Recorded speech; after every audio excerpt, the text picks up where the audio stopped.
പുതിയ academic year അങ്ങനെ officially തുടങ്ങുകയാണ് കേട്ടോ. ഇന്ന് ജൂൺ 1 അല്ലേ. അപ്പോൾ അതിൻ്റെ പ്രത്യേകതകൾ, ആ കുട്ടികളെ വെൽക്കം ചെയ്യാൻ വേണ്ടി 2 ഗസ്റ്റുകൾ ഉണ്ടായിരുന്നു. ഒരാളിപ്പോൾ കണ്ടില്ലേ, ഒരാളത് ഇപ്പം ഞാൻ കാണിച്ചു തരാം കേട്ടോ. ആൾ ഹൈഫൈ ഒക്കെ കൊടുത്ത് ഹായ് ഒക്കെ പറഞ്ഞ് കുട്ടികളെ വെൽക്കം ചെയ്യാം. അവരെ കൂടെ കളിക്കുന്നൊക്കെ ഉണ്ട്. നല്ല രസമുണ്ടായിരുന്നു കാണാൻ. ഞാൻ കുറച്ച് നേരം അതൊക്കെ നോക്കി നിന്നിട്ട് ഞാൻ വേഗം ബ്രേക്ക്ഫാസ്റ്റ് കഴിക്കാൻ പോയി. ബ്രേക്ക്ഫാസ്റ്റ് കഴിച്ച് ക്ലാസ്സിലേക്ക് ചെന്നപ്പോൾ ക്ലാസ്സിൽ ഇതാ എല്ലാവരും റെഡിയായിരുന്നു.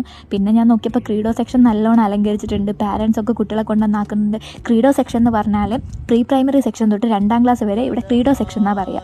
ICSE സിലബസിൻ്റെ ഭാഗമായിട്ട് അങ്ങനെയാണ് പറയുന്നതെന്ന് തോന്നുന്നു. അപ്പം ആ കുട്ടികളെല്ലാം റെഡിയാണ്. എൻ്റെ ക്ലാസ്സിൽ വന്നപ്പോൾ എന്താ എൻവയോൺമെൻറ്റിൻ്റെ പ്രിപ്പറേഷൻ ഇപ്പോഴും നടന്നുകൊണ്ടിരിക്കുക. അത് കഴിഞ്ഞപ്പോൾ ഞാൻ നോക്കിയപ്പോൾ മിക്കി ചേച്ചിക്ക് ഹായ് കൊടുക്കാൻ ഒരു ഗസ്റ്റ് വന്നിട്ടുണ്ട്. ആൾ ഹായ് ഒക്കെ കൊടുത്തിട്ട് കൈയൊക്കെ കൊടുത്തിട്ട് ഇതാ തിരിച്ചു പോകണം. അത് കണ്ടപ്പോൾ നല്ല രസം തോന്നിയിട്ടോ, നല്ല രസം ഉണ്ടായിരുന്നു കാണാൻ. പിന്നെ പതിവ് അസംബ്ലി ഉണ്ടായിരുന്നു. ഇന്ന് കുട്ടികളെല്ലാവരും കുറേ പേര് യൂണിഫോമിൽ തന്നെ വന്നു. പിന്നെ അതെല്ലാം കഴിഞ്ഞ് ക്ലാസ്സിൽ വന്നപ്പോൾ ആ കുട്ടികളെല്ലാവരും റെഡിയാണ് പഠിക്കാൻ. പിന്നെ അതെല്ലാം കഴിഞ്ഞു, ക്ലാസ്സൊക്കെ കഴിഞ്ഞു. അപ്പോഴാണ് നമുക്ക് കഴിഞ്ഞ വർഷത്തെ ഇയർ ബുക്ക് കിട്ടിയത്. ഇത് അടുത്ത ദിവസം കുട്ടിക്ക് എല്ലാവർക്കും ഡിസ്ട്രിബ്യൂട്ട് ചെയ്യണം. ക്ലാസ്സൊക്കെ കഴിഞ്ഞ് എല്ലാവരും പോയി കഴിഞ്ഞപ്പോൾ ഒരാൾ ഇതാ ബാക്കി വന്ന് ഏതോ ഒരു ബലൂൺ എടുത്തിട്ട് നല്ല കളിയാണ്. പിന്നെ ഞാൻ ആളോട് കുറച്ച് നേരം സംസാരിച്ച് കളിയും ചിരിയൊക്കെ ആയി. പിന്നെ അതെല്ലാം കഴിഞ്ഞിട്ട് എല്ലാവരും ഒന്ന് ഫ്രീ ആയി. ടീച്ചേഴ്സൊക്കെ അവരെ വർക്കൊക്കെ നോക്കി അവിടെ ഇവിടെയൊക്കെ ഇരിക്കാൻ തുടങ്ങി. അപ്പം ഞാനും ഒരു സൈഡിലിരുന്നു. അപ്പോൾ അതാ ഇവരും ഉണ്ടായിരുന്നു. അതെല്ലാം കഴിഞ്ഞു, ക്ലാസ്സും കഴിഞ്ഞു, വർക്കും കഴിഞ്ഞു. ഇതാ തിരിച്ചു ഹോസ്റ്റലിലോട്ട് പോകാമെന്ന് വെച്ചു. അപ്പം ഞാൻ നോക്കിയപ്പോൾ ബോർഡ് നല്ല ഭംഗിയിൽ ഡെക്കറേറ്റ് ചെയ്തിട്ടുണ്ട്. ആരാണോ ചെയ്തേ ആവോ അറിയില്ല. അത് കഴിഞ്ഞ് ഹോസ്റ്റലിലെത്തിയപ്പോൾ ദർശിത എൻവയോൺമെൻറ്റ് പ്രിപ്പറേഷനില്ല. അപ്പം അത്രയേ ഉള്ളൂ. ബൈ.